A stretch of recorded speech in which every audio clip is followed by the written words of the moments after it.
اس کے رحیم یار خان پہنچتے ہی جیسے پورے پولیس ڈپارٹمنٹ پہ قیامت ٹوٹ پڑی۔ کانسٹیبلوں سے لے کر ASPs تک کوئی بھی اس کے ڈنڈے سے نہ بچ سکا۔ صحیح معنوں میں اس کا کوڑا مجرموں اور پولیس والوں پر یکساں طور پر برسا۔ سب سے پہلے اس کے دانت کے نیچے اکرم خان آیا اور اسے اس کی اخلوتی ٹانگ سے پکڑ کر گھسیٹتے ہوئے پولیس اسٹیشن لے کر آیا تھا۔ اکرم کی ایک ٹانگ اس نے صادق آباد میں توڑ دی تھی، دوسری رحیم یار خان آ کر توڑ دی۔ دوسرا نمبر ایک SHO کا لگا، اس نے سر عام اسے پورے تھانے کے سامنے رگڑ دیا۔ بمشکل ایک ہفتہ ہی گزرا اور اس کے خلاف DIG کے پاس شکایات جانا شروع ہو گئی، جنہیں وہ ذرا خاطر میں نہ لائے۔ اس وقت انہیں صرف غازی کی گرفتاری سے سروکار تھا۔ کیا مجھے صرف اس سے گرفتار کرنا ہے؟ اس نے آنے سے پہلے DIG سے پوچھا تھا۔ اسے گرفتار کرنا کوئی بڑا ایشو نہیں ہے، چوہان ہو سکتا ہے۔ جب تم رحیم یار خان پہنچو تو پہلے ہی سلاخوں کے پیچھے بیٹھا ہو۔ اصل مسئلہ اس کی گرفتاری کی وجہ تلاش کرنا ہے۔ تم اس کے خلاف کوئی ایک آدھ ٹھوس ثبوت ڈھونڈ دو بس، DIG نے کہا۔ وہ سر عام جرم کرتا ہے اور جرم کر کے بھاگتا نہیں ہے، ڈرتا بھی نہیں ہے، جم کر کھڑا ہو جاتا ہے۔ اگر تم اس کے سر پر پستول رکھو گے تو وہ آرام سے ہاتھ کھڑے کر دے گا، چپ چاپ تمہارے ہاتھ آ جائے گا۔ جب تک چاہو گے سلاخوں کے پیچھے بیٹھا رہے گا، کیونکہ اسے پتہ ہوتا ہے کہ اسے بس اپنی نیند پوری کر کے وہاں سے چلے جانا ہے۔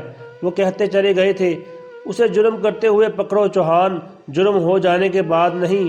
یہ اس کا ٹارگٹ تھا، اور واقعی وہ جس دن رحیم یار خان پہنچا، غازی سلاخوں کے پیچھے بیٹھا سو رہا تھا۔ سر یہ یہاں سونے ہی آتا ہے، SHO نے کہا۔ فکر نہ کرو، اگلی بار ہمیشہ کی نیند سونے آئے گا، اس نے غازی کی طرف دیکھتے ہوئے کہا تھا۔ اس کے آنے کے 2 دن بعد غازی کی ضمانت ہو گئی۔ ہاشمی خود اسے لینے آیا تھا۔ بہتر ہوگا اب اسے سمجھا دو، ورنہ تم اور تمہارا استاد تو مجھے جانتے ہی ہو، اس نے ہاشمی سے کہا تھا۔ وہ چپ چاپ غازی کو لے کر وہاں سے چلا گیا۔ چوہان نے اس کا سارا پچھلا ریکارڈ چیک کیا، اس کے واردات کے طریقوں پر غور کیا۔ وہ مسلسل غازی کے پیچھے لگا ہوا تھا، لیکن غازی اسے کوئی موقع نہیں دے رہا تھا۔ 15 دن ہو گئے تھے اسے رحیم یار خان آئے، اور سچ شکر کہ ان 15 دنوں میں کوئی قتل نہیں ہوا تھا۔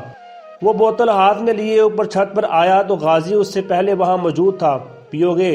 اس نے گلاس بھرتے ہوئے اس سے پوچھا۔ نہیں، غازی نے نفی میں سر ہلا دیا۔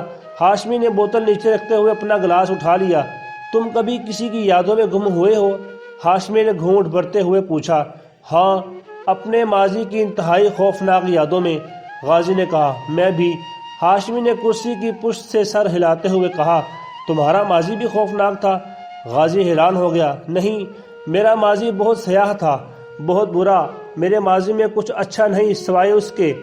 ہاشمی نے آنکھیں بند کر لیں۔ کس کے؟ غازی نے پوچھا۔ شربتوں جیسی اس میٹھی سی لڑکی کے۔ غازی چونک گیا۔ تم نے اس سے محبت کی تھی؟ غازی دھیرے سے مسکرایا تھا۔ ہاشمی اٹھ کر کھڑا ہو گیا اور چلتا ہوا چھت کی چار دیواری کی طرف آ گیا۔ پورا رحیم یار خان اس کے سامنے تھا۔ نہیں، میں نے اس سے کبھی محبت نہیں کی، صرف اس کا استعمال کیا، صرف اس سے اپنے نفس کی تسکین کی۔ وہ تو اس قابل تھی کہ میں اسے ہمیشہ اپنی آنکھوں پر بٹھاتا، اپنے دل میں رکھتا، اپنی پلکوں پر سجاتا۔ سردیوں کی برف باری جیسی ٹھنڈی، شہد کی دھاروں جیسی شیریں، اس سے زیادہ خوبصورت لڑکی میں نے آج تک نہیں دیکھی۔ میں نے اس کے ساتھ سب کچھ کیا، اسے گلے سے لگایا، اس کے ہونٹ چومے، اس کے پہلو میں راتیں گزاری، اس سے ہر لمحہ سکون حاصل کیا، لیکن اس سے محبت کبھی نہیں کی۔ ہاشمی کہتا چلا گیا۔ وہ خانپور کی رہنے والی تھی، خانپور کی مریم۔ جب میں اس سے ملا وہ صرف 12 سال کی تھی۔ نہ اس کے باپ کو اس کی ضرورت تھی اور نہ اس کی ماں کو۔ میں نے اس کے ساتھ کیا کیا نہیں کیا، اسے اپنا حق سمجھ کر استعمال کیا۔ علی ہاشمی چھت کی چار دیواری کے پاس کھڑا کہتا جا رہا تھا، اور غازی وہ دم بخود اس کے پیچھے کھڑا تھا۔ بس ایک لمحہ، بس اس ایک لمحے کے لیے مجھے لگا کہ مجھے اس سے محبت ہے۔ جب اس دن شاہ بھائی اس کی طرف بڑھے، جب انہوں نے اسے ہاتھ لگایا، بس وہ ایک لمحہ مجھے باغی کر گیا۔ بس اس ایک لمحے میں میں نے سب کچھ ٹھکرا کر مریم کو چن لیا، لیکن بس ایک لمحہ پولیس کے آتے ہی میں اسے وہیں چھوڑ کر بھاگ گیا۔ وہ کہتا جا رہا تھا۔ کچھ دنوں بعد میں نے شاہ بھائی سے معافی مانگ لی، انہوں نے دوبارہ مجھے اپنے ساتھ رکھ لیا۔ میں اس سے ملنے واپس خانپور گیا، لیکن وہ وہاں سے جا چکی تھی۔ تن تنہا خالی ہاتھ میں نے اسے کافی ڈھونڈا، پر وہ نہ جانے کہاں تھی، وہ آج بھی نہ جانے کہاں ہے۔ ہاشمی کہتے ہوئے مڑا اور ٹھٹک گیا۔ غازی اپنا پستول اس پر تان کر کھڑا تھا۔ تو یہ تھا وہ شخص، اس کی ماں کا علی، یہ تھا وہ شخص جس کی وجہ سے اس کی ماں ایک پتھر کی طرح شہر شہر کی ٹھوکریں کھاتی پھرتی رہی، یہ تھا وہ شخص جو اس کی ماں کی بربادی کا ذمہ دار تھا، یہ تھا وہ شخص جس کا خون اس کی رگوں میں بہہ رہا تھا، یہ تھا وہ شخص جو اس کے انتقام کا دی اینڈ تھا۔ میں تمہیں بتا سکتا ہوں کہ وہ کہاں ہے، غازی نے انتہائی سرد لہجے میں کہا تھا۔ ہاشمی سن رہ گیا۔ تمہیں کس نے کہہ دیا علی ہاشمی کہ وہ خانپور سے اکیلی کہیں بھیج دی گئی؟ نہیں، وہ اکیلی نہیں تھی، میں اس کے ساتھ تھا۔ غازی رو رہا تھا۔ میں ہر لمحہ اس کے ساتھ تھا، تب بھی جب وہ صادق آباد کے اڈے پر رل رہی تھی، ٹکے ٹکے کے لوگوں کے ہاتھوں ذلیل ہو رہی تھی، اپنا آپ لٹوا کر مجھے پال رہی تھی، تب بھی جب وہ جاوید کاردار کے ہاتھوں میں کھلونا بنی ہوئی تھی، تب بھی جب وہ منظر عباس کے ہاتھوں پامال ہو رہی تھی، تب بھی جب وہ اس شیڈ میں چار لڑکوں سے بے حرمت ہو رہی تھی، صرف تمہاری وجہ سے، وہ کہتا جا رہا تھا اور ہاشمی چپ چاپ اس کی طرف دیکھ رہا تھا۔ تم نے پوچھا تھا نا کہ آخری کون ہوگا، غازی نے کہا اور ساتھ ہی پستول کا ٹریگر دبایا۔ تم ہو آخری۔ اس سے پہلے کہ وہ گولی چلاتا، چوہان نے اپنا پستول اس کی کلپٹی سے لگا دیا۔ شاباش، تو تم نے اپنا آخری شکار ڈھونڈ ہی لیا، چلو چلاؤ گولی، اس نے کہا۔ غازی نے ایک نظر ہاشمی کی طرف دیکھا تھا۔ سوچ کیا رہے ہو، مار دو اسے، چوہان کہے جا رہا تھا۔ آخر کار اس نے غازی کو جرم کرتے ہوئے پکڑ ہی لیا تھا۔ ٹھیک ہے، اگر تم اسے گولی نہیں مارو گے تو میں اسے مار دوں گا اور تمہیں اس کے قتل کے جرم میں جیل لے جاؤں گا، اور میں ایسا بڑی آسانی سے کر سکتا ہوں، چوہان نے کہا۔ گولی چلاؤ غازی، آج کھیل ختم کرتے ہیں، چوہان نے اپنے پستول کا رخ ہاشمی کی طرف کرتے ہوئے کہا۔ آج نہیں، ابھی نہیں۔ چوہان کی طرف دیکھتے ہوئے غازی نے جست لگائی اور اسے 3 منزلہ عمارت کی چھت سے نیچے کود گیا۔ چوہان حیران رہ گیا، وہ تو کبھی نہیں بھاگتا تھا، اس کے سر پر پستول رکھو تو وہ چپ چاپ ہاتھ کھڑے کر دیتا تھا، پھر وہ آج کیوں بھاگا؟ اسے تھانے لے کر آؤ، ایک کانسٹیبل سے کہتے ہوئے وہ غازی کے پیچھے ہی کود گیا تھا، اور پورا 1 گھنٹہ مسلسل اس کا پیچھا کرنے کے بعد اس نے غازی کی ٹانگ میں گولی مارتے ہوئے اسے زندہ پکڑ لیا تھا۔ اس کے دونوں ہاتھوں میں ہتھکڑیاں لگاتے ہوئے اسے تھانے لے کر آیا اور سلاخوں کے پیچھے بند کر دیا۔ اپنی باقی کی ساری نیندیں اب یہیں سو کر گزارو گے تم، اس نے کوٹری کو تالا لگاتے ہوئے کہا تھا۔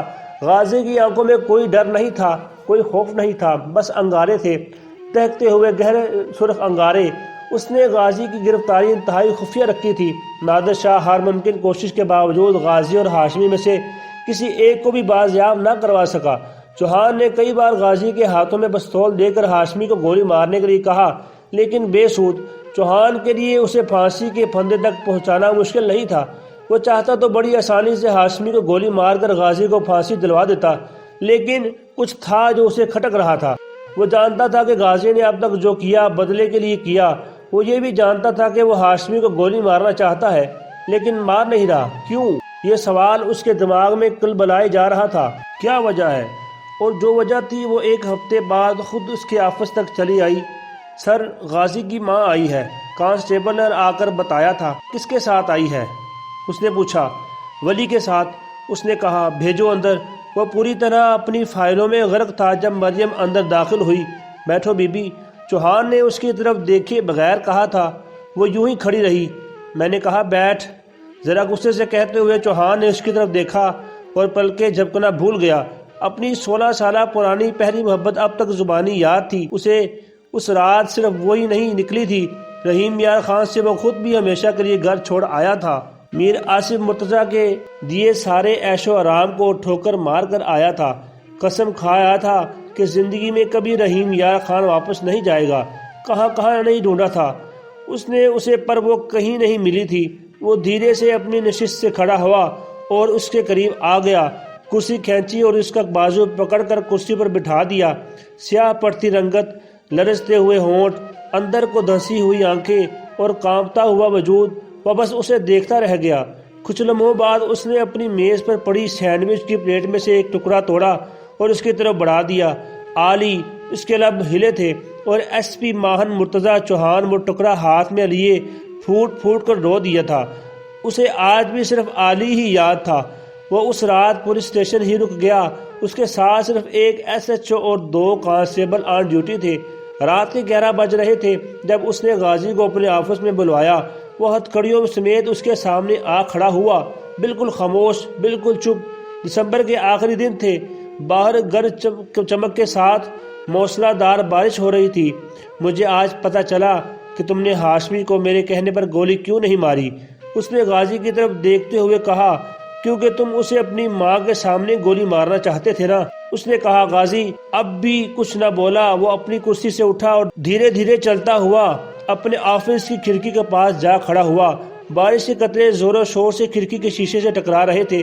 تم کہتے ہو نا کہ ہاشمی تمہاری لسٹ کا آخری بندہ ہے، وہ بولنا شروع ہوا تھا۔ تم ایسا اس لیے کہتے ہو کیونکہ تمہیں صرف وہ سب یاد ہے جو تم نے اپنی آنکھوں سے دیکھا۔ تمہیں صرف جاوید کاردار یاد ہے، منظر عباس یاد تھا، وہ چاروں لڑکے یاد تھے، صادق عباس بس اڈے کے وہ سب چہرے یاد تھے جنہوں نے تمہاری ماں کو رول کر رکھ دیا۔ لیکن اس سے پہلے جو ہو چکا وہ تو تمہیں پتہ ہی نہیں۔ وہ کہتا جا رہا تھا، تمہاری لسٹ میں پہلے نمبر پر وہ شخص ہونا چاہیے جس نے پیدا کرنے کے بعد اپنی انتہائی معصوم اور خاص بیٹی کو گاؤں کی کچی گلیوں میں آوارہ پھرنے کے لیے چھوڑ دیا، جس نے کبھی اسے جال بچھا کر بیٹھے ہوئے ہوس کے شکاریوں سے بچانے کی کوشش نہیں کی، جو کبھی اس کا سائبان نہ بنا، جو اسے بیٹی ماننے سے ہی مکر گیا، جس نے اسے تنہا خالی ہاتھ ایک انجان شہر میں یہ سوچے بغیر بھجوا دیا کہ وہ آخر کیسے اپنی حفاظت کرے گی۔ غازی چپ چاپ اس کی بات سن رہا تھا۔ اور تمہاری لسٹ میں دوسرے نمبر پر وہ عورت ہونی چاہیے جسے دنیا اس کی ماں کہتی ہے، جس نے اپنی زندگی سنوارنے کے لیے اپنی بچی کی زندگی داؤ پر لگا دی، جس نے کبھی پیار سے اس کا ماتھا نہیں چوما، جس نے کبھی اسے گود میں نہیں اٹھایا، جو صرف اپنے عیش و آرام کی خاطر اسے قتل تک کروانے پر راضی ہو گئی۔ وہ کہتا جا رہا تھا، اور تمہاری لسٹ کا آخری بندہ ہاشمی نہیں ہونا چاہیے بچے، تمہاری لسٹ کا آخری بندہ اس شخص کو ہونا چاہیے جس نے تمہاری ماں سے محبت کرنے کا دعویٰ تو کیا لیکن اسے ثابت نہ کر سکا، دنیا کے ڈرانے سے ڈر گیا، جس نے تنہا دنیا کا مقابلہ کرنے کی بجائے ڈر کر تمہاری ماں کو آگ میں جھونک دیا۔ اب کہ غازی کی آنکھیں پھیلی تھی، تمہاری لسٹ کا آخری شخص مجھے ہونا چاہیے غازی۔ ماہن کے آنسو گر رہے تھے۔ میں نے آج 16 سال بعد دیکھا ہے اسے۔ آج مجھے پتہ چلا ہے کہ جب میں اے سی کی خنک ٹھنڈی میں سو رہا ہوتا تھا تو میری محبت تپتی سڑکوں پر دھکے کھا رہی ہوتی تھی۔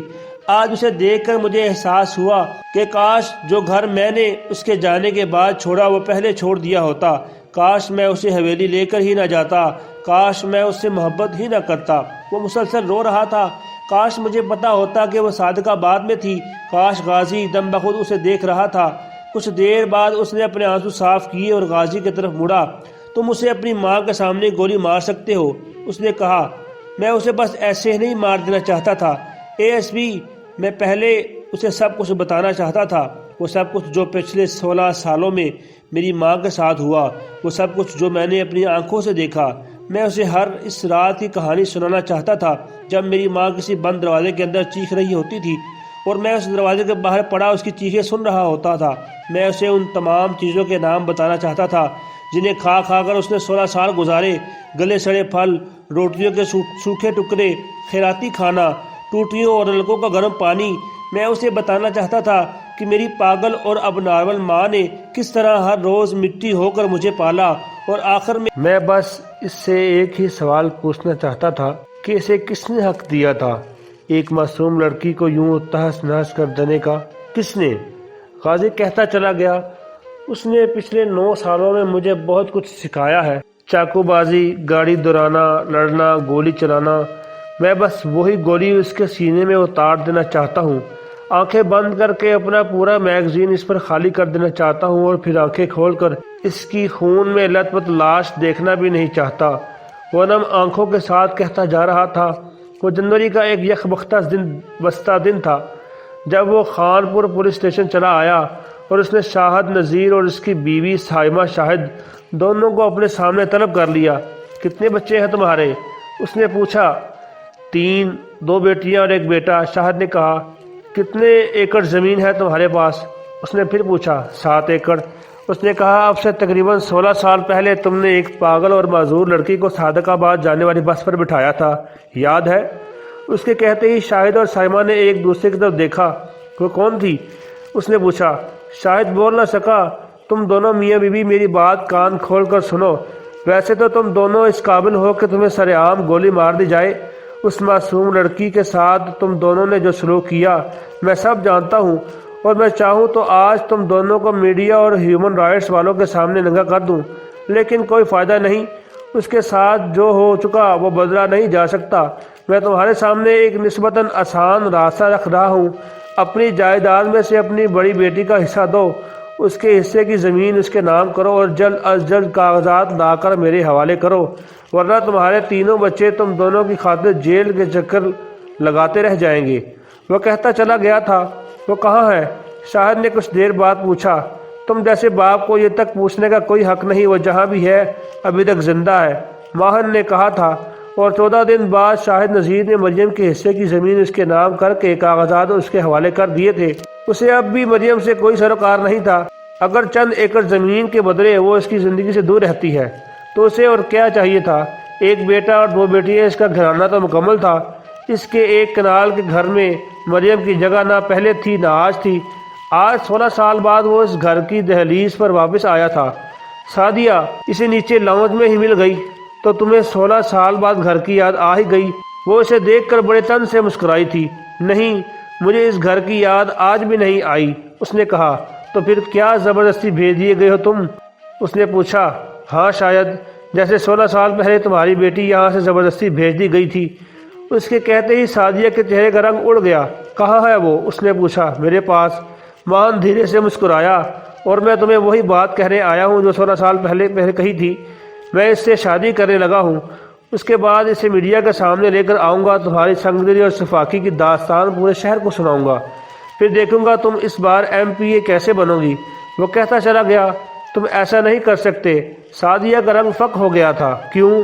آج میں SP ماہن مرتضیٰ چوہان ہوں، آج میں جو چاہوں کر سکتا ہوں، اس نے کہا۔ سعدیہ بول نہ سکی۔ 16 سال پہلے تم نے میرے سامنے 2 آپشنز رکھے تھے، آج میں تمہارے آگے 2 آپشنز رکھ رہا ہوں۔ 50 کروڑ روپے مریم کے اکاؤنٹ میں، اور بہاولپور میں ایک گھر بالکل اس گھر جیسا، یا پھر تمہاری بربادی، ماہن نے کہا۔ اس بات کی کیا گارنٹی ہے کہ تم اس کے بعد کبھی مجھے اس کے نام سے بلیک میل نہیں کرو گے؟ سعدیہ نے کہا۔ یاد کرو تم نے مجھے مریم کی کیا گارنٹی دی تھی جب اسے زبردستی خانپور واپس بھیج دیا تھا؟ ماہن نے کہا۔ سعدیہ چپ رہ گئی۔ تمہارے پاس 2 دن ہے، وہ کہتے ہوئے کھڑا ہو گیا۔ سنو، میرے بیٹے کو کس نے قتل کیا؟ اس نے پوچھا تھا۔ ایک قاتل کو یہ پوچھنے کا کوئی حق نہیں ہے، وہ کہتا ہوا واپس مڑ گیا۔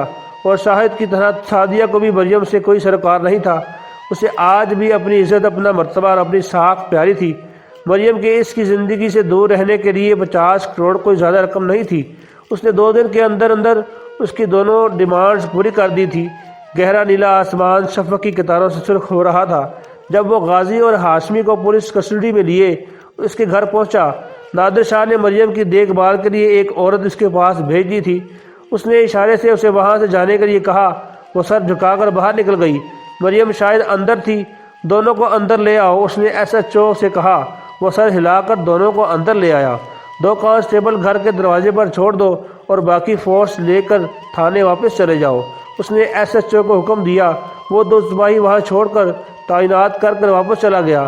جاؤ اپنی ماں کو لے کے آؤ، چوہان نے اس کی ہتھکڑیاں کھولتے ہوئے کہا تھا۔ وہ ایک نظر ہاشمی کی طرف دیکھتا ہوا اندر چلا گیا۔ علی ہاشمی سر جھکائے صحن کے وسط میں کھڑا تھا۔ کچھ دیر بعد غازی مریم کو لے آیا۔ وہ غازی کا سہارا لے کر چل رہی تھی۔ ہاشمی بس پھٹی پھٹی نظروں سے اسے دیکھتا رہ گیا۔ وہ کیا سے کیا بن گئی تھی، اور اپنی ماں کا بدلہ لے لو۔ چوہان نے اپنا ریوالور غازی کی طرف اچھال دیا۔ کاش میں اسے بتا سکتا کہ تم اس کے مجرم ہو۔ غازی نے وہ ریوالور ہاشمی پر تان لیا تھا۔ میں نے اپنی ماں کو کئی سال لوگوں کے ہاتھوں میں کھلونا بنتے دیکھا ہے، قانون کے رکھوالوں کے قدموں میں رلتے دیکھا ہے، سیاسی لوگوں کے ہاتھوں استعمال ہوتے دیکھا ہے، لیکن میں نے اسے کبھی اپنی اس حالت میں روتے نہیں دیکھا، کبھی خدا سے شکوہ کرتے نہیں دیکھا، کیونکہ اسے آتا ہی نہیں ہے۔ اسے اپنے نصیب پر رونا آتا ہی نہیں ہے، اسے اپنے اللہ سے شکوہ کرنا آتا ہی نہیں ہے، اسے پتہ ہی نہیں کہ اس کے ساتھ کیا ہوا، اسے پتہ ہی نہیں کہ وہ کس سے اپنا قصور پوچھے۔ غازی کی آنکھیں بھیگ رہی تھی، اور مجھے پورا یقین ہے کہ اسے تو ٹھیک سے یہ بھی نہیں پتہ کہ میں کون ہوں۔ وہ رو رہا تھا۔ تمہیں کوئی حق نہیں تھا کہ ایک ایسی لڑکی کو اپنی نفسانی خواہشات کے لیے استعمال کرنا۔ جسے ٹھیک سے اپنا نام لینا بھی نہیں آتا۔ اس نے نفرت سے کہتے ہوئے ٹریگر دبا دیا تھا، لیکن اس کے پہلو میں کھڑی اس کی ماں نے زور سے اس کا بازو کھینچا۔ وہ نفی میں گردن ہلا کر اسے گولی چلانے سے منع کر رہی تھی، اپنی انگلیوں کے اشارے سے نہ جانے اسے کیا سمجھانے کی کوشش کر رہی تھی۔ وہ حیرانی سے اسے دیکھتا رہ گیا۔ علی، وہ اسے پہچان گئی تھی۔ لڑکھڑا کر چلتے ہوئے وہ ہاشمی کے قریب آئی تھی، پھر اسے دیکھ کر زور سے مسکرائی، اپنے دونوں ہاتھ اس کے چہرے پر پھیرتے ہوئے اس کے گال چومے اور اس کے سینے پہ اپنا سر رکھ کر کھڑی ہو گئی۔ علی، یہ اس کی محبت تھی، وہ محبت جو علی ہاشمی نے اسے سکھائی تھی اور وہ آج تک نہیں بھولی تھی۔ اسے کچھ یاد نہیں تھا، نہ اپنی ماں، نہ اپنا باپ، نہ اپنا بیٹا، نہ مہن، کچھ نہیں۔ اگر کچھ یاد تھا تو وہ علی تھا، جو اس سے پیار کرتا تھا، اسے نوالے بنا کر کھلاتا تھا، اس کا ہاتھ منہ دھلواتا تھا، اسے تحفے دیتا تھا، اس کے بال بناتا تھا، اسے اپنی رانی کہتا تھا۔ ہاشمی کے لیے چاہے وہ ایک کھلونا ہی صحیح، چاہے ایک ٹائم پاس ہی صحیح، چاہے فارغ وقت کا ایک شغل ہی صحیح، لیکن مریم کے لیے وہ اس کی کل کائنات تھا، وہ اس کا علی تھا۔ ہمیشہ کے لیے غازی روتے ہوئے اپنے گھٹنوں پر گر گیا۔ ریوالور کب کا اس کے ہاتھ سے چھوٹ چکا تھا۔ کون کہتا ہے میری ماں پاگل ہے؟ وہ روتا چلا گیا۔ اسے کیا نہیں آتا؟ اسے تو سب آتا ہے۔ اسے تو محبت کرنا بھی آتا ہے، اسے محبت کو ہمیشہ یاد رکھنا بھی آتا ہے، اور اسے محبت کو معاف کرنا بھی آتا ہے۔ چوہان چپ چاپ نم آنکھوں سے اسے دیکھ رہا تھا۔ ہاشمی بول بھی نہ سکا، بس اس نے دھیرے سے اپنا سر مریم کے سر پر رکھ دیا تھا۔ یہ تو اس قابل بھی تھی کہ تم اسے ہمیشہ اپنے دل میں رکھتے، کمینے انسان، ہمیشہ اس کے آگے ڈھال بن کر کھڑے ہوتے، لیکن تم نے تو اسے رول کر رکھ دیا۔ اسے روتا دیکھ کر مریم اس کے پاس آئی اور اپنے دوپٹے سے اس کے آنسو صاف کرنے لگی۔ وہ نفی میں سر ہلا کر اسے رونے سے منع کر رہی تھی۔ اپنی ماں کو لے کر یہاں سے چلے جاؤ، باہر گاڑی میں 2 ایکڑ زمین کے کاغذات پڑے ہیں جو تمہاری ماں کے نام ہے۔ اس کے اکاؤنٹ میں 50 کروڑ ٹرانسفر ہو چکا ہے۔ بہاولپور چلے جانا، وہاں تمہارے لیے ایک گھر کا بندوبست بھی ہو چکا ہے۔ چوہان اپنی گاڑی کی چابی اس کی طرف اچھالتے ہوئے بولا تھا، جاؤ اور جا کر اپنی ماں کے ساتھ ایک عزت بھری زندگی گزارو۔ وہ اپنا ریوالور اٹھاتے ہوئے بولا۔ غازی ایک نظر ہاشمی کو دیکھتے ہوئے مریم کو لے کر وہاں سے چلا گیا تھا۔ ایس پی ماہن مرتضیٰ چوہان کی ایک اور جیت، میر سمران مرتضیٰ کا قاتل پکڑا گیا۔ اگلی صبح تمام اخباروں کی فرنٹ لائن پر خبر یہ تھی کہ مجرم علی ہاشمی نے اپنے تمام سابقہ جرائم قبول کر لیے۔ اس پر قتل کا مقدمہ عائد تمام نیوز چینل پر یہی چرچا تھا۔ علی ہاشمی کو جوڈیشل کسٹڈی میں دینے کے بعد ایس پی ماہن مرتضیٰ چوہان نے ایک بہت بڑی پریس کانفرنس کی۔ ہر نیوز چینل پر اس کی کانفرنس لائیو دکھائی گئی، ہر اخبار، رپورٹر اور صحافی وہاں موجود تھا۔ میں نے یہ پریس کانفرنس اس لیے نہیں بلوائی کہ میں آپ کو علی ہاشمی کے تمام سابقہ جرائم کا قصہ سنا سکوں۔ وہ ایک قاتل ہے اور اپنے تمام جرائم قبول کر چکا ہے۔ بہت جلد وہ پھانسی کے پھندے پر ہوگا۔ میرا مقصد صرف آپ کو اصل حقائق سے آگاہ کرنا ہے۔ بعض اوقات بظاہر بے قصور نظر آتے لوگ ہی سب سے بڑے مجرم ہوتے ہیں۔ میں سر عام کہتا ہوں کہ ہاشمی نے جن لوگوں کو قتل کیا وہ خود کوئی دودھ کے دھلے نہیں تھے۔ جاوید کاردار، منظر عباس، سمران مرتضیٰ، یہ سب مجرم تھے۔ وہ ایک ایک کر کے سب کچھ کہتا چلا گیا۔ مریم کی پوری زندگی اس نے میڈیا کے سامنے رکھ دی۔ کیا شاہد اور کیا سائمہ، کیا میر آصف اور کیا سعدیہ، کسی کو بھی نہیں بخشا۔ ہم اپنے ووٹ سے ایک ایسے شخص کو چنتے ہیں جس کے دل میں رتی برابر عوام کی خیر خواہی کا جذبہ موجود ہو، جو لوگوں کی بیٹیوں کو چاہے اپنی بیٹیاں نہ سمجھے لیکن کم از کم بیٹیاں ضرور سمجھے، جو کسی کی روتی ہوئی بیٹی کے دکھ کا مداوع چاہے نہ بھی کرے لیکن اس کے دکھ پر دل سے شریک ضرور ہو، جو کم از کم اپنے بیٹے کو عورت کی عزت کرنا ضرور سکھا سکے۔ کیا فائدہ ایک ایسے شخص کو ووٹ دینے کا جو اپنی اولاد کو سڑک کنارے بیٹھی لڑکی کو مفت کا مال سمجھنے سے نہ روک سکے؟ کیا فائدہ ایک ایسی عورت کو ووٹ دینے کا جو جس کا دل میں اپنی بیٹی کے لیے بھی رحم کی رمق نہ ہو؟ وہ عورت آپ کی بہو بیٹی کی کیا حفاظت کرے گی جس کی اپنی بیٹی پورے 16 سال سڑکوں پر تماشا بنتی رہی؟ وہ کہتا چلا گیا، سارا اگلا پچھلا کچا چٹا کھول کر رکھ دیا۔ ہیومن رائٹس والے تمام ادارے اور NGOز شاہد اور سعدیہ کے پیچھے پڑ گئے۔ پارٹی نے سعدیہ مرتضیٰ کا لائسنس بھی کینسل کر دیا اور میر عاصم مرتضیٰ پورے 15 سال بعد اپنے آبائی سیٹ پر الیکشن ہار گیا۔ ان دونوں میاں بیوی کی ساری عزت اور شہرت خاک میں مل گئی۔ تم نے گارنٹی دی تھی گھٹیا انسان، سعدیہ اس پر چڑھ دوڑی تھی۔ میں نے نہیں دی تھی، وہ بس مسکرا دیا۔ بہت خوب چوہان، کم از کم باپ کو تو بخش دیتے۔ وہ ایکٹر پھر DIG کے سامنے تھا۔ باپ نے کون سا عمر بھر کسی کو بخشا تھا؟ اس نے کہا، اب کہاں جانا ہے؟ انہوں نے پوچھا، بہاولپور۔ وہ بولا، وہاں کون ہے؟